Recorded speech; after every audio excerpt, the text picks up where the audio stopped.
Assalamualaikum warahmatullahi wabarakatuh. Bismillahirrahmanirrahim. Alhamdulillahi rabbil alamin. Wassalatu wassalamu ala asyrafil anbiya'i wal mursalin wa ala alihi washabihi ajma'in, amma ba'du. Anak-anakku sekalian, peserta didik MTS Negeri 8 Kebumen yang sangat Pak Guru banggakan, pada kultum kali ini Pak Guru akan membawakan satu tema, tip terhindar dari riya. Anak-anakku sekalian, riya itu berasal dari bahasa Arab, yaitu ar-riya'u, artinya memperlihatkan. Sedangkan secara istilah, riya itu adalah memperlihatkan perbuatan baik dengan tujuan untuk mendapat pujian. Anak-anakku sekalian, Pak Guru merasa senang. Kalian semuanya baik-baik dan berupaya untuk selalu baik. Setiap hari kalian semuanya rajin berangkat ke sekolah, niat menuntut ilmu. Sampai di sekolah, di madrasah, kalian selalu mengawali belajar dengan berdoa. Mengawali dengan membaca Asmaul Husna, mengawali dengan membaca surat Ar-Rahman, mengawali dengan membaca surat Yasin, mengawali dengan membaca surat Waqiah, dan ayat-ayat lain. Kalimat thayyibah, sholawat, dan sebagainya.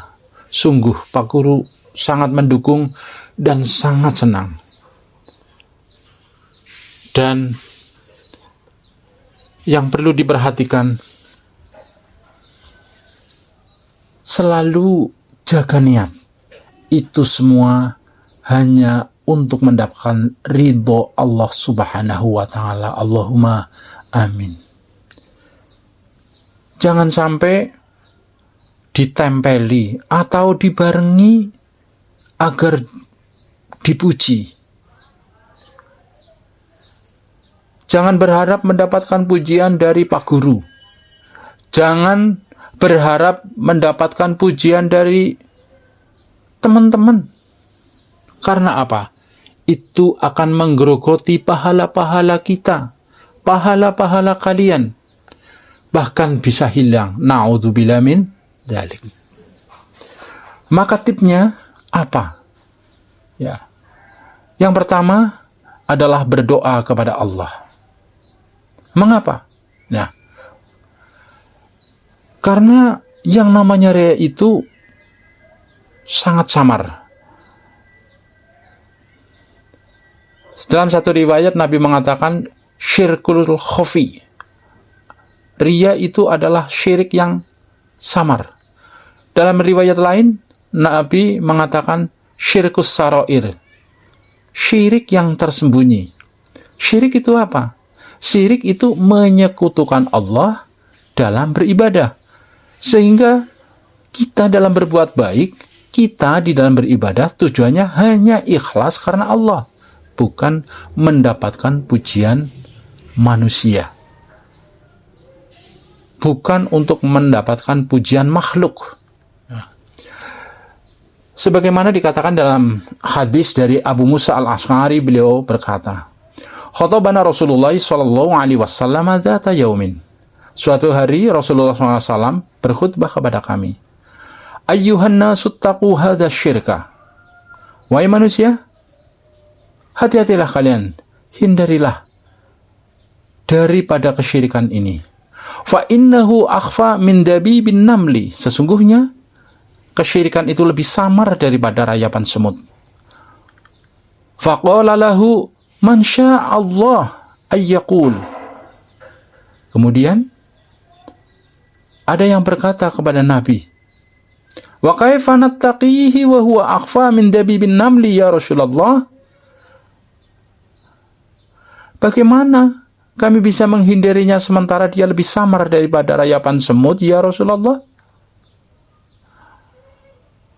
Maka Rasulullah menjawab, ucapkanlah, Allahumma inna na'udzubika min an nusyrika bika syai'an na'lamuhu wa nastaghfiruka lima la na'lamuhu. Ya Allah, kami berlindung kepada Engkau daripada kesyirikan kepadamu yang kami sadari, dan kami mohon ampun dari kesyirikan yang tidak kami sadari. Hadis riwayat Ahmad, Tabrani, dan Ibnu Saibah, dan dihasankan oleh Syekh Albani dalam Sahih At-Targhib wa Tarhib.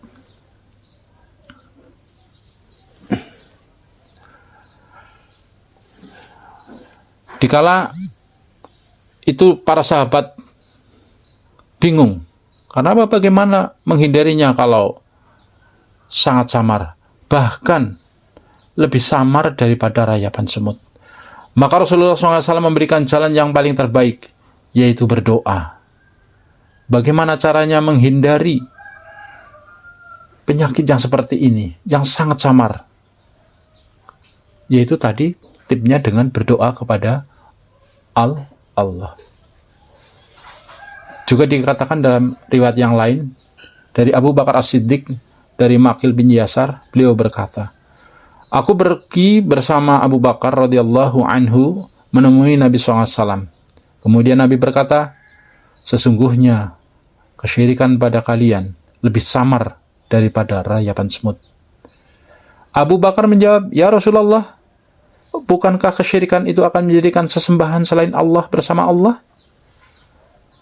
Rasulullah menjawab, aku bersumpah dengan jiwaku berada di tangannya. Sesungguhnya syirik itu lebih samar daripada rayapan semut. Nah, ini menunjukkan bahwa bila kita riya di dalam beramal kebaikan, kita sudah niat ikhlas karena Allah dalam berbuat kebaikan, dalam beribadah, apalagi ini di bulan Ramadan, maka naudzubillah, jangan sampai kita barengi dengan riya, berniat pamer, mendapatkan pujian dari selain Allah, dari manusia, dari Pak Guru, mendapat pujian dari Ibu Guru, dari ayah ibu, jangan. Tapi kita niatkan, kita berbuat baik hanya untuk mendapatkan ridha Allah Subhanahu wa Ta'ala. Dalam riwayat lain juga Nabi SAW bersabda, doa untuk terhindar dari penyakit riya. Allahumma inni a'udzubika an usyrika bika wa ana a'lamu. Ya Allah, aku berlindung kepadamu dari kesyirikan yang aku sadari. Wa astaghfiruka lima la a'lamu. Dan aku mohon ampun kepadamu dari kesyirikan yang tidak aku sadari.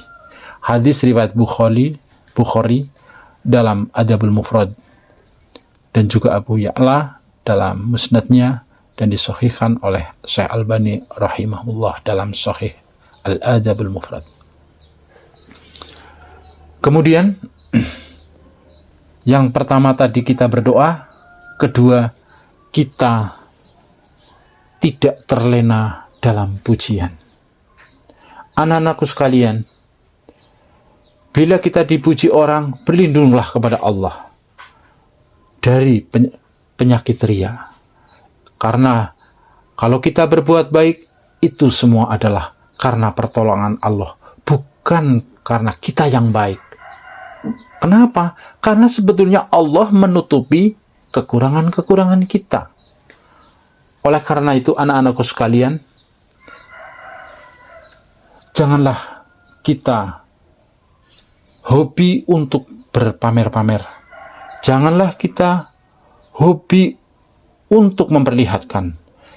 Kita beribadah, membaca Asmaul Husna, niatkanlah manakala kita sedang membaca Asmaul Husna dan ayat-ayat Allah bersama teman-teman, luruskan niat hanya untuk mendapatkan ridho Allah Subhanahu wa Ta'ala, bukan untuk dipuji. Sebagai akhir dari kultum ini, anak-anakku sekalian, marilah kita dalam berbuat baik dan beribadah hanya diniatkan untuk mencapai ridho Allah Subhanahu wa Ta'ala dan bukan untuk mendapatkan pujian dari selain Allah.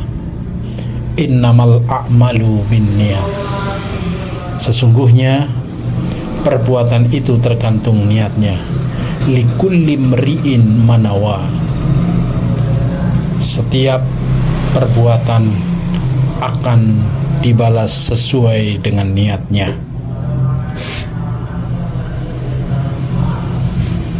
Maka jauhkanlah riya itu. Itulah yang bisa Pak Guru sampaikan. Semoga ini bermanfaat. Teruskan anak-anakku untuk berbuat baik, untuk beribadah kepada Allah dimanapun, di rumah, di perjalanan, di madrasah, semuanya lillahi ta'ala. Semoga kita mendapat ridho Allah Subhanahu wa Ta'ala. Wa akhiran billahi taufiq wal hidayah. Wassalamualaikum warahmatullahi wabarakatuh.